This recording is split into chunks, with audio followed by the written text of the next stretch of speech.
Hey you guys, welcome back to my channel. Or should I say, welcome to your worst nightmare. Just kidding. Unless we're diving deep into the world of true crime. And let me tell you, it's about to get real spooky in here. Like, scarier than finding a spider in your makeup bag spooky. Today, we're talking about the people you'd least expect. Nurses. You know, those angels in scrubs who are supposed to care for us when we're at our most vulnerable? Yeah, well, some of them had some seriously twisted ideas about healthcare. We're counting down the top 10 most chilling nurse killer stories that will leave you sleeping with one eye open. Seriously, you might want to grab your security blanket for this one. So, buckle up, Buttercup, and let's get started, because this is going to be one wild ride.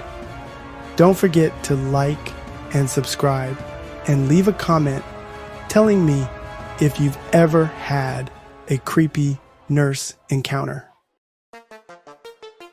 First up, we've got Charles Cullen, the guy who gives new meaning to the phrase long night shift. Cullen was a nurse for 16 years. And in that time, he confessed to killing at least 40 patients. 40! That's like a whole season of Grey's Anatomy dedicated to his victims. The crazy part is Cullen was described as quiet and unassuming. Like the kind of guy who'd bring you a cup of coffee and then slip you a lethal injection. He mostly targeted elderly and critically ill patients, using things like insulin and digoxin to do the dirty work. Cullen bounced around from hospital to hospital, leaving a trail of bodies in his wake.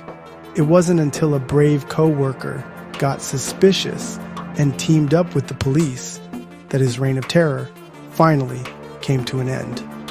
Now, you're probably wondering, what kind of monster does this? Well, Cullen claimed he was mercifully ending his victim's suffering. But let's be real, this dude was straight up playing God.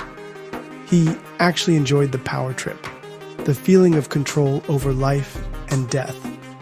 It's enough to make your blood run cold, right? What's even more messed up is that experts believe Cullen's actual victim count could be as high as 400. Cullen eventually pleaded guilty to avoid the death penalty and is currently serving 11 consecutive life sentences. He's basically living out the rest of his days in a cage, which honestly seems too good for him. Okay, if you thought Charles Cullen was bad, just wait until you hear about Janine Jones. This woman was a pediatric nurse, which is already terrifying. I mean, taking care of babies? That takes a special kind of patience, or in Jones's case, a special kind of evil. Jones worked in the pediatric intensive care unit of a Texas hospital during the 80s, and let's just say the infant mortality rate went way up during her shifts. Coincidence? I think not.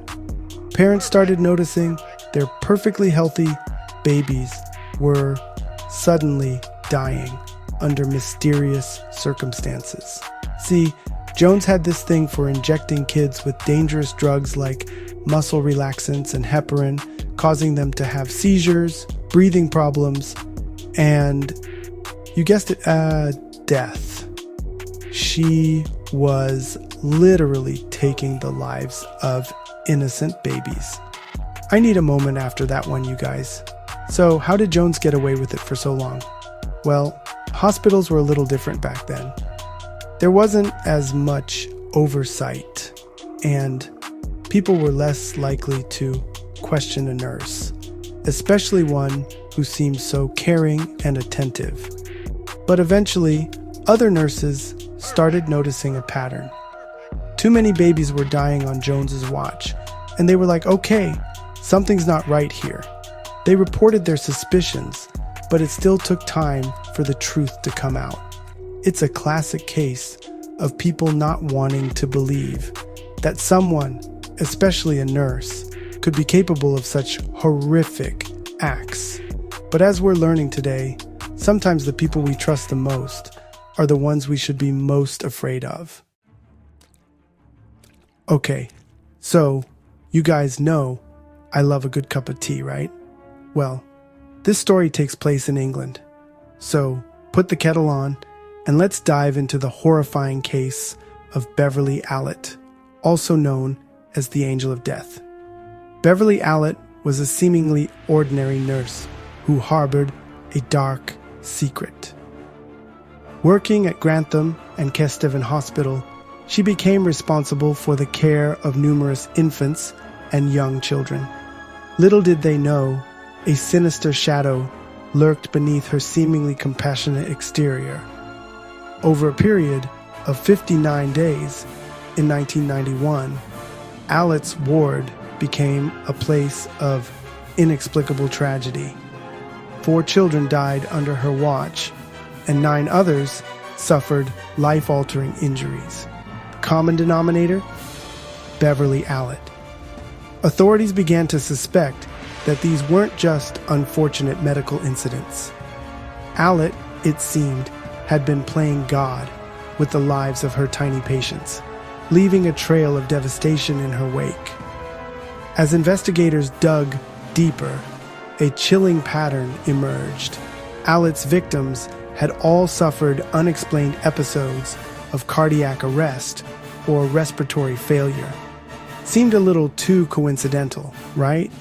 It turned out that Allett was injecting her victims with large doses of insulin, causing their blood sugar to plummet to deadly levels.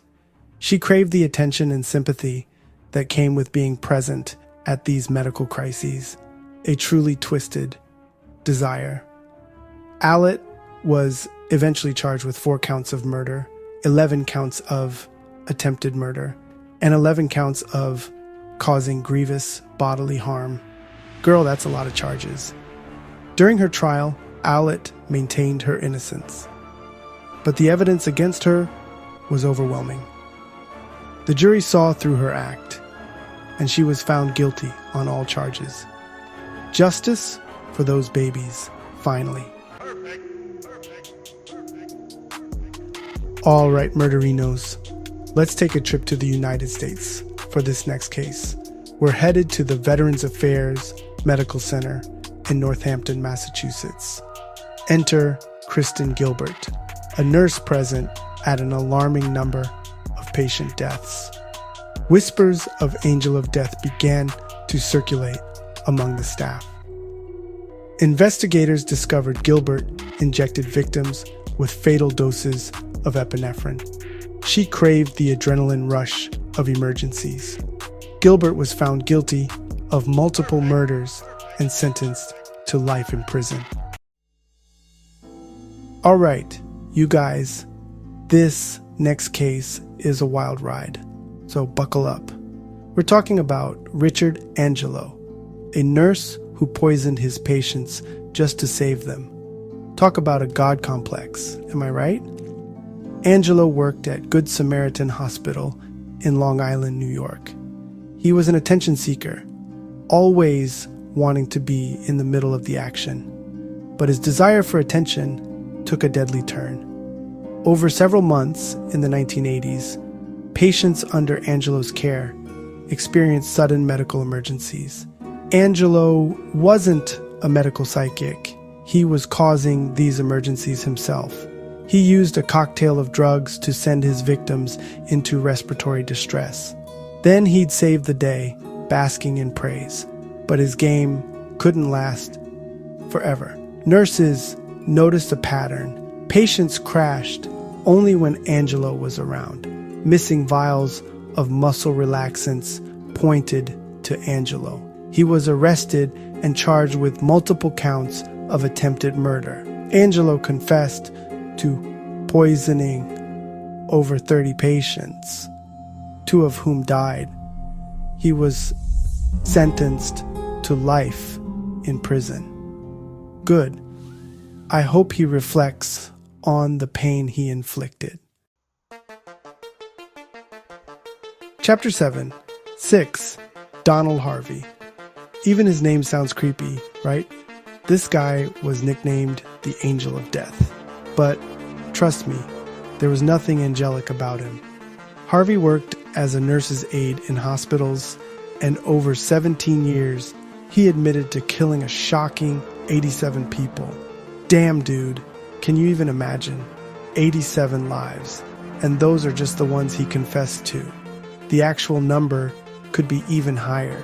He claimed his killing spree began in 1970, and he used a variety of methods like cyanide, arsenic, insulin, you name it. He even suffocated some of his victims with pillows. Harvey said he saw it as a twisted form of mercy, claiming he was relieving patients' suffering. But let's be real, that's just messed up. What's even more disturbing is how easily Harvey got away with it for so long. He blended in, appearing like any other healthcare worker, and people trusted him. He even worked in a morgue for a while, which honestly sends chills down my spine. He said he enjoyed the work because it gave him a chance to be alone with the dead. Talk about a red flag, right? Harvey was finally caught in 1987 when he was caught poisoning a patient. During his trial, he confessed to the murders, and get this, he even tried to justify his actions by claiming he had a rough childhood. Dude, so did I. I still became a nurse to help people not kill them. I'm sorry, but that's not an excuse. He was sentenced to life in prison, where he died in 2017 after being attacked by another inmate. Karma, maybe? Chapter 8. 7. Kimberly Sayance.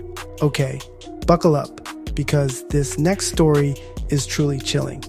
Kimberly Sayance, a nurse from Texas, was convicted of killing 5 patients and injuring 5 others. Her weapon of choice? Bleach. You heard that right. Bleach.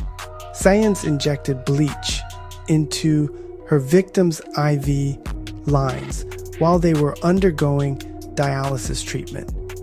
Can you imagine the pain they must have endured? It's just unimaginable. Her motive remains unclear, but some speculate she may have been suffering from Munchausen syndrome by proxy, a mental health condition where a caregiver makes up or causes an illness or injury in a person under their care, like a child, an elderly adult, or a person with a disability. The thing is, Munchausen syndrome by proxy is a form of abuse, and in this case, it turned deadly. Sayance's crimes came to light when an unusually high number of patients at the dialysis clinic where she worked experienced cardiac emergencies. An investigation was launched, and suspicion quickly fell on Sayance. Evidence, including bleach residue found in the clinic and witness testimonies, linked her to the crimes. In 2012, Sayance was found guilty of murder and aggravated assault and sentenced to life in prison. Her case serves as a stark reminder that evil can lurk in the most unexpected places, even within the walls of a healthcare facility. It's a terrifying thought, right? Chapter 9. 8. Vicki Dawn Jackson. This next story takes us to the small town of Nocona, Texas. It's the kind of place where everyone knows everyone, making this case even more shocking. Vicki Dawn Jackson, a licensed vocational nurse, was convicted of killing at least 10 patients and suspected of killing as many as 20. Her weapon? A powerful muscle relaxant called mivacurium chloride, which is usually used during surgeries. Jackson injected her victims with lethal doses of the drug, causing respiratory failure and death. What's even more disturbing is that many of Jackson's victims were not even under her care. They were simply patients at the hospital where she worked. It seemed like she was choosing her victims at random, which is just terrifying. The investigation into Jackson's crimes began in 2000, when an unusually high number of deaths occurred at the Nocona General Hospital. Authorities noticed a pattern. The deaths all happened during Jackson's shifts, and they all involved mivacurium chloride. Jackson was arrested and charged with murder. During her trial, prosecutors argued that she was a serial killer who got a thrill out of killing. Who in the hell hired these people? All right, you guys, buckle up because this next case is truly unsettling. Let's talk about Orville Lynn Majors, a nurse at Vermilion County Hospital in Indiana. Dubbed the Angel of Death, Majors seemed ordinary but hid a sinister secret. Patients under his care started dying at an alarming rate. Whispers turned into concerns, leading to a full-blown investigation. Majors was accused of injecting patients with lethal doses of potassium chloride. He was charged with 6 murders, but suspected of many more. The jury found him guilty, sentencing him to 360 years in prison. This case is a chilling reminder that evil can lurk in the most unexpected places.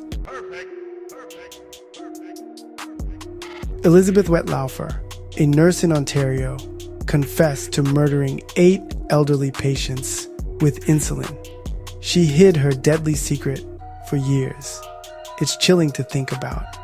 A betrayal of trust. Her weapon? Insulin. She confessed everything to the police. A chilling reminder of hidden darkness. And there you have it, you guys. 10 truly chilling stories of nurses who turned from caregivers to killers. These cases are a stark reminder that evil can wear many faces, and sometimes the most trusted individuals can harbor the darkest secrets. It's a tough pill to swallow, I know, but it's crucial to remember that these cases are the exception, not the rule. There are countless amazing, dedicated nurses out there who work tirelessly to care for others, and I am one of them. But these stories serve as a reminder to stay vigilant, trust your gut, and never be afraid to speak up if you suspect something is wrong. Stay safe out there, my friends, and until next time, don't forget to apply your SPF, even if you're just staying inside watching true crime videos all day. See you in the next one.